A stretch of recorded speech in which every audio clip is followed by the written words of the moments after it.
Imagine a world where computers are a million times faster than today's supercomputers. Sounds like science fiction, right? Well, it's not. Welcome to the fascinating world of quantum computing, where science meets the future. Hi everyone, welcome to 18 Slices of Me, but today, we're shifting gears into the incredible world of technology. If you're curious about quantum computing, qubits, superposition, and entanglement, you are in the right place. Stick around, and don't forget to subscribe to stay updated on more exciting content. 1. What is quantum computing? So, what is quantum computing?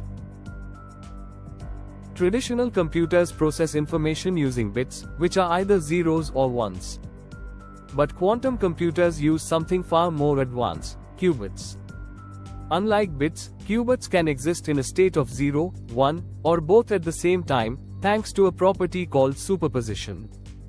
This allows quantum computers to handle massive calculations simultaneously. 2. Superposition explained. Think of superposition like spinning a coin.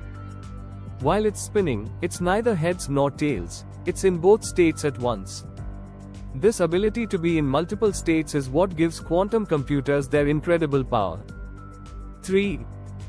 Entanglement explained. Now, let's talk about entanglement, one of the most mind-boggling concepts in quantum mechanics.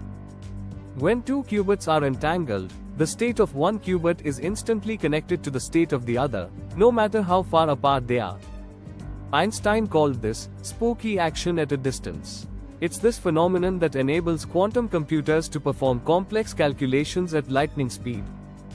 4. Why does it matter? So, why does quantum computing matter? It has the potential to revolutionize industries, from drug discovery and artificial intelligence to cryptography and financial modeling. It's not just the future of technology, it's the future of innovation. Quantum computing is still in its early stages, but its potential is limitless. If you found this explanation helpful, make sure to hit that like button and subscribe to my channel for more fascinating content like this. Let me know in the comments what topic you'd like me to cover next. Until next time,